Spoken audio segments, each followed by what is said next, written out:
This is the Aftermarket Radio Network.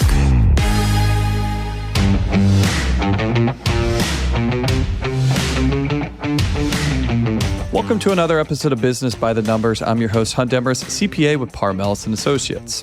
Often talked about, never really addressed in its own episode, but this week we're going to be talking about the Profit First system. Say to yourself, Hunt, what the heck is Profit First on this? Well, this episode is for you. Say, Hunt, I've heard about this. I've never really used it that much. Do you think this makes sense? You're probably the one who this episode was made for. Heard about, never really looked into it, like it, love it, hate it, everything else in between. Hey, I still think that there's something for you. Before we get into that, I just want to stop and say thank you to you and the rest of the dedicated listeners. Remember, if you want your question answered on here, just have a question for me or something you'd like to hear me talk about in the future, shoot me an email at podcast@parmelis.com. And lastly, we cannot forget our dedicated sponsors, NAPA and Promotive, for being such loyal supporters of the show. You need a new shop management software, tired of what you're on? Give NAPA a call. Ready to add that next technician or that next service advisor? Give Promotive a call and let them find you the next person. For over 30 years, NAPA has made selecting the right shop management system easy by offering the best, most comprehensive SMS in the industry. We'll prove to you that Trax is the single best shop management system in the business. Visit them online at napatrax.com. That's NAPATRACS.com. Great news. You now have a hiring partner to help you with the heavy lifting of hiring your next superstar. Introducing Promotive, a full-service staffing solution for your auto repair shop. Visit them online at gopromotive.com.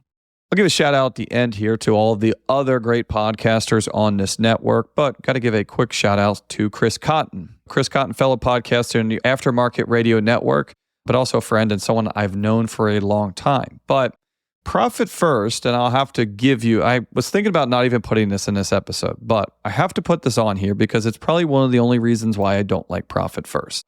If you're going to ask me, Hunt, should I try Profit First? My short answer is yeah, try it out, see if you like it. Now, my longer answer, and some of you have heard this before, is I like the system. I'm not necessarily a big fan of the people.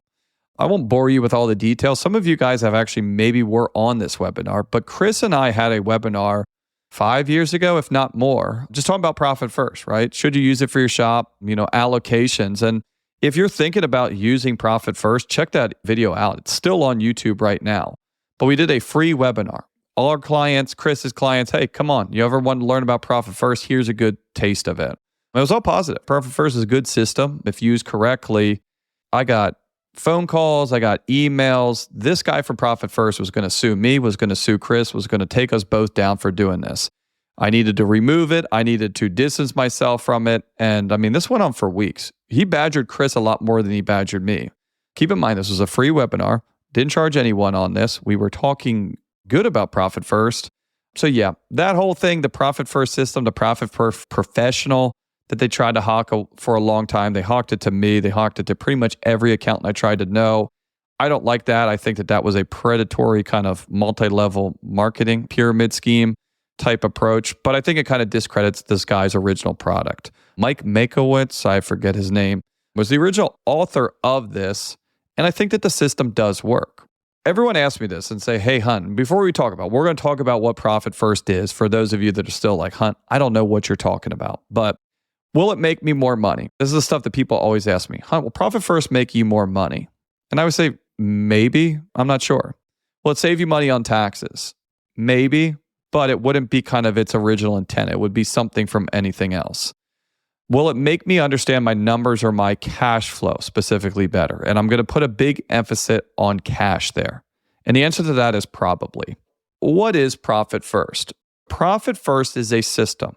And it's a system where you manage your cash by different bank accounts. You have different buckets. If you think of business, and in the most classic sense of it, you have one bank account.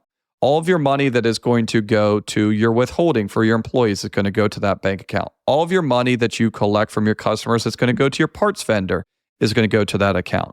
Every money that you collect that is later going to be used to pay sales tax or income tax is going to go to one account. That money that you're going to take out for your own profit goes there, right? I think you get the idea behind this. What the Profit First system is they say, hey, when you have $100 come into your business, What you're actually doing is you're taking all of that money in and then you're saying, all right, this much goes to my employees. This much goes to my overhead. This much goes to me. This much goes to taxes. This much goes for a rainy day. And you're kind of operating it based on one bank account. And if you're good with your money, if you have good forecasting systems, you can make it work. All right, I'm going to pay here. I'm going to pay there. Perfect. Now, the whole reason that Profit First was created, and I tell people this a lot, Profit First is not meant to make more profit, which is kind of weird, but it's a cash management tool. Will Profit First, if done correctly, and if you really utilize this, make you more money? Probably, because you're going to understand your cash flow or the lack thereof, and you're going to do things differently to change this. Where does this kind of go wrong? Now, why would you say, well, Hunt, what is the downside of this? If it allows me to allocate my money correctly, it allows me to manage my money better, it allows me to get a better understanding of my business. Well, what is the downside to this? I can't see why anyone wouldn't want to do this. And I will tell you, you're exactly right. If you don't forget the end goal. What is your end goal of Profit First? To understand your numbers better and hopefully allow you to make more money, save money on taxes, but if nothing else, understand your numbers and understand your cash flow better. Why does this not work for some people? I have one client, and I'm not going to call you out, even though I should, but he has 25 bank accounts, and I'm not lying. I'm probably giving you a little bit too much credit. I think he might have more. Last time I looked at this, there was a combined $4,000 in there. He has a lot of stuff going on. He's moving stuff around, but there's a prime example. It does not work if you don't have the money to do so. Like I said, if you really want to talk about this, if you really want to do some research on this, don't listen to my episode. Read the book on this. The whole idea started with a book. The book is called Profit First, and it's by Mike Make. I can see the name, but I'm going to butcher it. Mike Makowitz, something like that. You'll know when you see it because it's only one Profit First, and his face is on the front. There's been a ton of other iterations of this. There's been a ton of changes on it, but the basic idea is very simple. Every industry is a little bit different. Some industries make a 50% profit margin. Some industries only operate on a 2%. Every industry has a different overhead, has a different cost of payroll, et cetera, et cetera. But if you want to just use random numbers on here, if you're going to set up for Profit First, 20% of all of your sales are going to go to pay your parts bills. 20% of your money is going to go to pay your payroll. 20% of it's going to go to pay your overhead. 10% of it's going to be saved for taxes. 20% of it's going to be saved for you. And then 10% for something else. I think that might have been too much money, but I think that was 100% there. How does this work? Well, first and foremost, to make sure that you're not robbing Peter to pay Paul. Because if you have money in your tax account and you're setting the proper percentage, you're always going to have money for sales tax. You're always going to have money for your payroll liabilities. Because as the money comes in, it gets set aside so that you don't spend that money and have a nightmare situation where you have a sales tax bill that you already paid for. Maybe you're a restoration shop and maybe you take big deposits on jobs. This allows you to make sure that you don't spend your customers' parts money on your sales tax, on your payroll, or your personal profit. Why is it called Profit First? The whole idea of Profit First is not only the allocation, but the mindset. There's two parts of this. Mike Makowitz's idea on Profit First is a lot of business owners operate where profit is the last thing that you do. I pay my guys, I pay my vendors, I pay my overhead, and if there's anything left over, I'm going to pay myself. His argument is valid, and I see this a lot. If you don't take your money out there, it's not going to be left over. It's going to get eaten up with overhead. It's going to get eaten up with payroll, with raises, with frivolous spending. If you don't set it aside and you don't take your money out first, it's not going to be there. And this is tricky here because in the short term, you got to make sure that you get paid. In the short term, I'm 100% with Mike on this. You need to get your money. If you got in this business to take 10, 15, 20% of your business out of there, then by golly, take it out and make sure that you're the first one to do this. Being self-employed some days sucks. You better be making money doing it. The flip side of this is it's okay to do that on the short term. And what that would look like for a business that is struggling is they're taking out their profit allocation, but if you're not making enough money, your employee payroll bucket might be short. Your vendor parts bucket might be short. Your sales tax bucket might be short. Your debt account might be short. And what Profit First would allow you to say is, hey, I'm not making enough money to allocate all of my buckets. I'm making sure that I take my profit out first, but I don't have enough money when I get to labor, or I don't have enough money when I get to parts. So now what this is doing in the visual format is saying, hey, You don't have enough money for parts. You don't have enough money for payroll. What do you do in that situation? And what the system is supposed to show you is, hey, if you don't have enough money in that bucket for allocation, then you're not making enough money. You need to make more in order to fill that bucket up. The causation on this stuff becomes weird. Just because your parts allocation budget is low, does that mean you would need to increase parts margin? No. And generally, that is not the case at all. There's just not any money left over. And again, like this client emailed out to me, it wasn't a client, just a shop owner emailed me of, hey, do you think it's really right for you to get paid first and not pay your vendors? And in a larger sense of this, no. Profit first is flawed because profit first assumes that everyone has a good, solvent business that is going to be there for a long time. And if you do, you need to take the profit first. But also the same flip side of this is if you continue to be the first one to take profit out, in spite of your employees, in spite of your vendors, can you get away with it in the short term? Yeah. Can you get away with it in the short term to make changes so that you can't do that for a long time? Absolutely. If you do that for a year, are you going to have a good business? No. Try and pay your employees 2 days late. See what happens. Do that again. Now do that a third time. Pretty quickly, you're not going to have very many employees on here. So they're not the ones to mess with. And like I told that client, I don't want to do this, but your parts vendors are who generally gets leaned on. Stretch out the terms of 30, 60, 90 days. Can you do that once and go back to NAPA or go back to CarQuest and say, guys, I got behind, I'm current? Sure. Are they going to put you on COD going forward so that doesn't happen? Yeah, probably. And instantly when your vendor puts you on COD, if you've righted the ship and you're now profitable, it doesn't matter. I get it. You don't trust me. I'm going to make sure that I can build your trust back and get that credit. Yet if you don't change anything and you continue to take the profit out first, that's where you're going to get into trouble.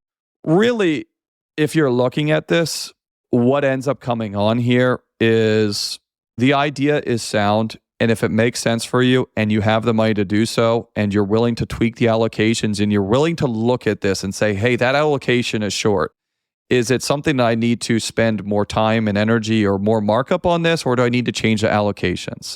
If you're willing to look into this and you want to be analytical about it, then I encourage you to go out and buy the book first and go and try to implement this stuff. If you've never tried it before, don't take my word on it because I'm about to give you what my actual recommendation is. I want you to go and look at all of it, but what I think you're going to end up with is a modified version. If we're talking about classical small business, any small business out there, but repair shops, specifically, the argument might be to have one bank account. Profit first might be saying 10. What I'm probably going to say is my successful clients, the ones that have really done this both ways and looked at this, you're probably going to end up somewhere in the middle. In a perfect world, I usually do 3. That's probably the most standard for most of my clients. A couple of them end up adding on 1 or 2 and maybe end up having 5. And that's probably a sweet spot.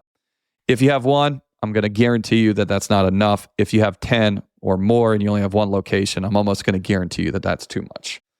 If it works and you understand your numbers, then hey, that's the whole point of this. NAPA Trax has made selecting the right shop management system easy by offering the industry's best, most comprehensive SMS. It all starts when a local representative meets with you to learn about your business and how you need to run it. After all, it's your shop, so it's your choice, and having a local representation is a huge plus. Customizing Trax to your business, whether you're a one-person shop or a large multi-bay or multi-location company, our representative consults with you to help optimize your shop's workflow, efficiency, and profitability. And unlike the other guys, we'll be there for you after installation with the best training and support in the business with a learning management system tailored to each role in your company. Simply put, Trax was designed and built for shop owners just like you. Visit us on the web at napatrax.com. That's NAPATRACS.com. Are you tired of spending endless hours searching for the perfect talent to join your team? Promotive is your full-service automotive staffing solution. At Promotive, we believe in being more than just a recruiting agency. We become an extension of your team, working tirelessly to ensure we place the right talent with the right shops. With our always be recruiting mindset, we're constantly seeking out the best professionals in the industry. We manage 90 to 95% of the recruiting process, taking the burden off your shoulders. When you partner with Promotive, you gain a dedicated recruiter and account manager who will work closely with you understanding your unique requirements, and seeking out candidates who fit seamlessly into your shop's culture. We'll ensure that every candidate we present is thoroughly vetted and aligned with your needs. With Promotive, you'll have a peace of mind knowing that we're handling the recruitment process with expertise and precision. We don't just match resumes, we match character, culture, and long-term success. Visit our website at gopromotive.com today and experience the power of Promotive's expertise and dedication. Together, we'll build a stronger and more successful team. Before I kind of go into the specifics on how they set this up, the people that fail to benefit from this are the ones that forget the ultimate intention here. You are doing this to get a better understanding of your cash flow, to get a better understanding of your numbers. If you get lost in the allocations and you get lost in the minutia of it, you're missing the point. The point of this is not the allocation. The point of this is not the different bank accounts. The point of this is to understand this and understand where your money's going. If you're sitting here and saying, Hunt, what should I have? The first thing, like we talk about all the time, is you need to walk before you run. Even if you say, Hunt, I want to do all 10. I don't care what you say. I'm not even reading the book. I'm going to set up all 10. I'm still going to tell you, well, hey, before you go from 1 to 10, let's go to 1 to 3. And then add on as you feel necessary. I feel like for every single shop out there, there is no reason that you should have less than 3. And here are the 3 that you need to have. You need to have a checking account. This is a basic checking account. Don't overthink this. The second one is probably also a checking account, but it could be a checking, it could be a savings, and this is where you're going to put your sales tax. And then the third one on there is going to be a true savings account. Don't need to explain what that is. Hopefully you know what it is. Hopefully you got a couple bucks in one. The way that it works is this. Unless I talk about it, everything else is still going to go through one checking account. 95% of your transactions are going to go through your one bank account. The other 5% are going to be split to the other 2. The sales tax checking account, you need to have it so that you don't get yourself into trouble with sales tax.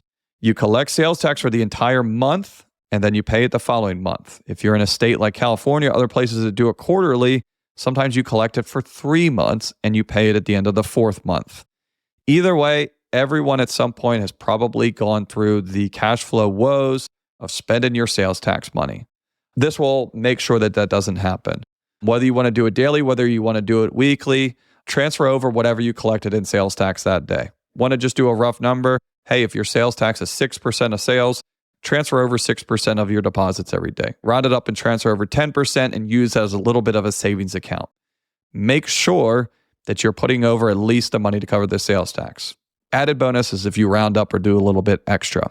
This is non-negotiable. There is no reason that you are writing a check out of that sales tax other than one reason, and that's to pay sales tax. Protect yourself from yourself.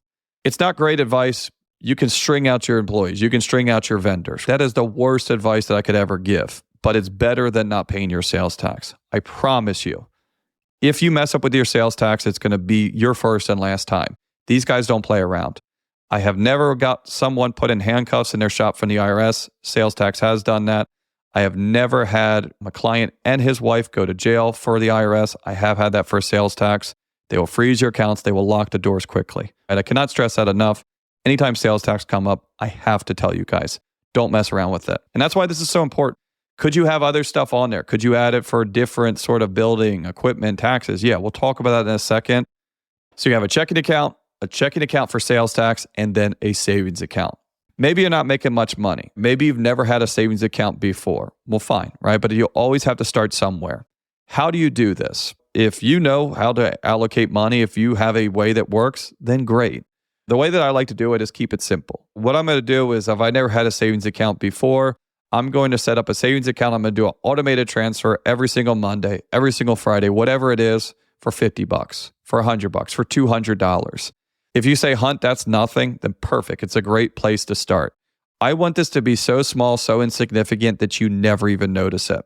Because the worst thing about savings is people, they don't set up a habit. You're like, every week I'm going to transfer $10,000. First week you do it, second week you do it, third week you don't make enough money and you're derailed. You didn't build a habit there. You didn't build any sort of consistency. Yet if you do 200, you do that for 10 weeks and you're like, man, I didn't even notice that. All right, hey, we're going to do 300. We're going to do 400. Find a limit, grow as your business grows on it. But now you're creating habits. You're changing behaviors versus, just a hope and a prayer of, I'll transfer this money over when I have it. That's the exact same logic that kind of created Profit First. Lastly on here, want to get creative and want to add a couple other accounts. I'll tell you my business is a little bit different than yours. We really just have labor costs. We don't have a ton of overhead and parts and stuff like that like you guys have. Mine's fairly simple. It's essentially the 3 bank account model.